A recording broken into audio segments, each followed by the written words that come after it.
ಸ್ನೇಹಿತರೆ, ಗೂಗಲ್ ಸ್ಲೈಡ್ಗೆ ಸಂಬಂಧಪಟ್ಟಂತೆ ಇದು ಮೂರನೇ ಒಂದು ವಿಡಿಯೋ. ನಮ್ಮ ಪ್ಲೇ ಲಿಸ್ಟ್ ನಿಮಗೆ ಡಿಸ್ಕ್ರಿಪ್ಷನ್ ಲಿಂಕಲ್ಲಿ ಅವೈಲೇಬಲ್ ಇರುತ್ತೆ. ಅಲ್ಲೋಗಿ ನೀವು ಗೂಗಲ್ ಸ್ಲೈಡ್ನ ಸಂಪೂರ್ಣವಾದಂಥ ವಿಡಿಯೋಗಳನ್ನು ನೋಡ್ಬೋದು.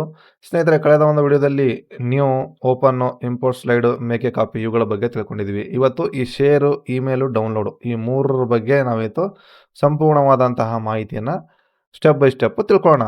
ಬನ್ನಿ, ಸಮಯವನ್ನು ವ್ಯರ್ಥ ಮಾಡದೆ ವಿಡಿಯೋ ಶುರು ಮಾಡೋಣ. ಸ್ನೇಹಿತರೆ, ಈಗ ನಾವು ಒಂದು ಏನೋ ಸ್ಲೈಡನ್ನು ರೆಡಿ ಮಾಡ್ತಾ ಇದ್ದೀವಿ. ಏನೋ ಇಲ್ಲಿ ಈ ಥರ ಟೈಟಲ್ ಕೊಟ್ಟು ನಿಮಗೆ ಅನುಕೂಲಕ್ಕೆ ತಕ್ಕಂತೆ ಒಂದು ಸ್ಲೈಡನ್ನು ನೀವು ರೆಡಿ ಮಾಡಿದ್ದೀರಿ. ನಿಮಗೇನೋ ಗೊತ್ತಾಗ್ತಲ್ಲ.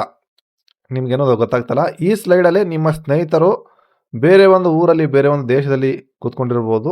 ಅವರು ಎಡಿಟಿಂಗ್ ಮಾಡೋಕ್ಕೆ ಬಯಸ್ತಾರೆ ಈ ನಿಮ್ಮ ಒಂದು ಫೈಲು ಅಥವಾ ಸ್ಲೈಡು. ಆವಾಗ ನೀವು ಏನಪ್ಪ ಮಾಡೋದು, ನಾವು ಇದನ್ನು ಹೇಗೆ ಕಳಿಸೋದು?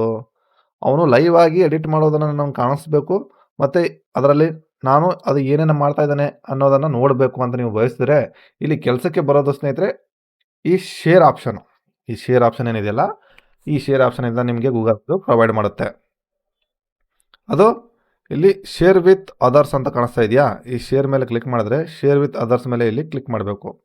ಕ್ಲಿಕ್ ಮಾಡಿ ನೋಡಿ, ನೇಮ್ ಬಿಫೋರ್ ಶೇರಿಂಗ್ ಅಂದರೆ ನೀವು ಕಳಿಸೋಕ್ಕಿಂತ ಮುಂಚೆ ಇಲ್ಲಿ ನೀವು ಅದಕ್ಕೆ ಒಂದು ಹೆಸರು ಕೊಡಬೇಕು. Give your untitled document a name before its sharing. Okay, ನಾನಿಲ್ಲಿ ಅದಕ್ಕೆ ಕರ್ನಾಟಕ ಅಂತ ಹೆಸರು ಕೊಟ್ಟಿದ್ದೀನಿ. ಇವಾಗ ಸೇವ್ ಮಾಡಬೇಕು. ಸೇವ್ ಮಾಡಿದ್ರೆ ನೋಡಿ, ನಾನು ಈ ಒಂದು ಸ್ಲೈಡ್ನ ಓನರು. ಇಲ್ಲಿ ನನ್ನ ಹೆಸರು ಮತ್ತು ನನ್ನ ಇಮೇಲ್ ಐ ಡಿ ಶೋ ಆಗ್ತಾ ಇರುತ್ತೆ, ಹೌದಾ? ಸೊ ಇವಾಗ ನಮಗೆ ಏನು ಎಕ್ಸೆಸ್ ಕೊಡಬೇಕಲ್ಲ, ಜನರಲ್ ಎಕ್ಸೆಸ್ ಏನೇನಿರ್ತವೆ, ನಿಮ್ಮ ಫ್ರೆಂಡ್ ಇದ್ರ ಜೊತೆ ಏನೇನು ಮಾಡ್ಬೋದು ಅಂತ ನೀವು ಇಲ್ಲಿ ಕೇಳ್ಬೋದು. ಇಲ್ಲಿ ರಿಸ್ಟ್ರಿಕ್ಟೆಡ್ ಅಂತ ಕೊಟ್ಟರೆ only people with access can open with the link. ನೀವಿಲ್ಲಿ ಅವರು ಯಾರಿಗೆ ಒಂದು ನೀವು ಮೇಲನ್ನು ಕಳ್ಸೋಕ್ಕೆ ಅದೇ ಅಥವಾ ಈ ಪ್ರೆಸೆಂಟೇಷನನ್ನು ಕಳ್ಸೋಕ್ಕೆ ಟ್ರೈ ಮಾಡ್ತಿರೋ ಅವರ ಒಂದು ಇಮೇಲನ್ನು ಇಲ್ಲಿ ನೀವು ಹಾಕಬೇಕು. ಆ್ಯಡ್ ಪೀಪಲ್ ಆ್ಯಂಡ್ ಗ್ರೂಪ್ ಅಂತ ಇದೆಯಲ್ಲ, ಕಾಣಿಸ್ತಾ ಇದೆಯಾ? ಅದರಲ್ಲಿ ನೀವು ಅದರ ಇಮೇಲ್ ಐ ಡಿನ ಇಲ್ಲಿ ಹಾಕಬೇಕು. ಹಾಕಿ ಇಲ್ಲಿ ಜನರಲ್ ಆಕ್ಸೆಸ್ ಮೇಲೆ ಕ್ಲಿಕ್ ಮಾಡಬೇಕು.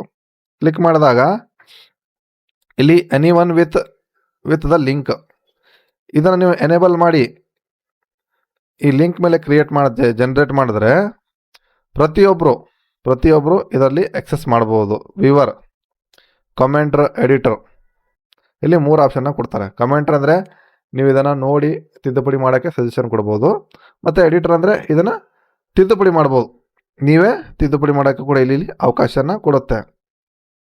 ಸೊ ಇದನ್ನು ನೀವು ರಿಸ್ಟ್ರಿಕ್ಟೆಡ್ ಅಂತ ಸೆಟ್ ಮಾಡಿ ಇಲ್ಲಿ ಒಂದು ಲಿಂಕನ್ನು ಜನರೇಟ್ ಮಾಡಬೇಕು. ನೋಡಿ, ಇವಾಗ ರಿಸ್ಟ್ರಿಕ್ಟೆಡ್ ಅಂತ ಇರುತ್ತಲ್ಲ, ಅದರ ಮೇಲೆ ಕ್ಲಿಕ್ ಮಾಡಬೇಕು. ಕ್ಲಿಕ್ ಮಾಡಿದ್ರೆ ಇಲ್ಲಿ ಈ ಲಿಂಕು ಅನ್ಲಿಸ್ಟೆಡ್ ಇರುತ್ತೆ. ನೀವು ಬಹಳಷ್ಟು ಒಂದು ವಿಷಯದಲ್ಲಿ ಏನಪ್ಪ ಮಾಡಬೇಕಂದ್ರೆ, ಯಾರಿಗೆ ಒಂದು ನೀವು ಈ ಪ್ರೆಸೆಂಟೇಷನ್ನ ಕಳಿಸ್ತಾ ಇದ್ದೀರೋ ಅವರ ಒಂದು ಇಮೇಲ್ ಐ ಡಿನ ಕಡ್ಡಾಯವಾಗಿ ಈ ಬಾಕ್ಸಲ್ಲಿ ನೀವು ಹಾಕಲೇಬೇಕು. ಈ ಬಾಕ್ಸಲ್ಲಿ ಹಾಕಿದರೆ ಅವ್ರು ಮಾತ್ರ ಆ ಇಮೇಲ್ ಐ ಡಿಯಿಂದ ಆಕ್ಸೆಸ್ ಆಗ್ತಾರೆ. ಆಕ್ಸೆಸ್ ಆದರೆ ನಿಮಗೆ ಇಲ್ಲಿ ನೋಟಿಫಿಕೇಶನ್ ಬರುತ್ತೆ, ಅವರು ನೀವು ಯಾರಿಗೆ ಕಳಿಸಿದ್ರೋ ಅವರ ಒಂದು ಇಮೇಲಿಂದ ಅವರು ಆಕ್ಸೆಸ್ ಆಗಿದ್ದಾರೆ ಅಂತ ಇಲ್ಲಿ ನಿಮಗೆ ತೋರಿಸುತ್ತೆ. ಸಿಂಪಲ್ಲಾಗಿ ಇಷ್ಟೆಲ್ಲ ಆದಮೇಲೆ ಈ ಕಾಪಿ ಲಿಂಕ್ ಮೇಲೆ ಕ್ಲಿಕ್ ಮಾಡಬೇಕು. ಕ್ಲಿಕ್ ಮಾಡಿದ್ರೆ ಲಿಂಕ್ ಕಾಪಿಡ್ ಆಗುತ್ತೆ. ಆವಾಗ ನೀವು ಈ ಲಿಂಕನ್ನು ಇಮೇಲಿಂದನೋ ಅಥವಾ ವಾಟ್ಸಪ್ಪಿಂದನೋ ಅಥವಾ ಇನ್ನಿತರ ಕಮ್ಯುನಿಕೇಷನ್ ವ್ಯವಸ್ಥೆಯಿಂದ ಅವರಿಗೆ ಕಳಿಸಿದ್ರೆ ಅವರು ಆ ಲಿಂಕಿಂದ ಆಕ್ಸೆಸ್ ಆಗ್ತಾರೆ. ಇಲ್ಲಿ ಅವರ ಇಮೇಲ್ ಐ ಡಿ ಹಾಕಬೇಕು. ಇಮೇಲ್ ಐ ಡಿ ಹಾಕಿ ಮೇಲ್ ಮಾಡಿದ್ರೇ ತುಂಬ ಉತ್ತಮ. ಇಲ್ಲಿ ಇಮೇಲ್ ಹೇಗೆ ಮಾಡಬೇಕು, ಇಮೇಲ್ ಹೆಂಗೆ ಕೆಲಸ ಮಾಡ್ತದೆ, ಅದರ ಸಂಪೂರ್ಣವಾದಂತಹ ಒಂದು ಪ್ಲೇ ಲಿಸ್ಟು ಡಿಸ್ಕ್ರಿಪ್ಷನಲ್ಲಿ ಸಿಗುತ್ತೆ. ನೀವು ಅಲ್ಲಿಂದ ಹೋಗಿ ಇಮೇಲ್ ಬಗ್ಗೆ ಸಂಪೂರ್ಣವಾದಂತಹ ಮಾಹಿತಿಯನ್ನು ಪಡ್ಕೋಬೋದು. ಇಂದಿನ ಅತ್ಯಾಧುನಿಕ ಯುಗದಲ್ಲಿ ಜಿಮೇಲು ಎಷ್ಟು ಮಹತ್ವ ಇದೆ ಎಂಬುದನ್ನು ಕೂಡ ಅಲ್ಲಿ ಹೇಳಿಕೊಡಲಾಗಿದೆ.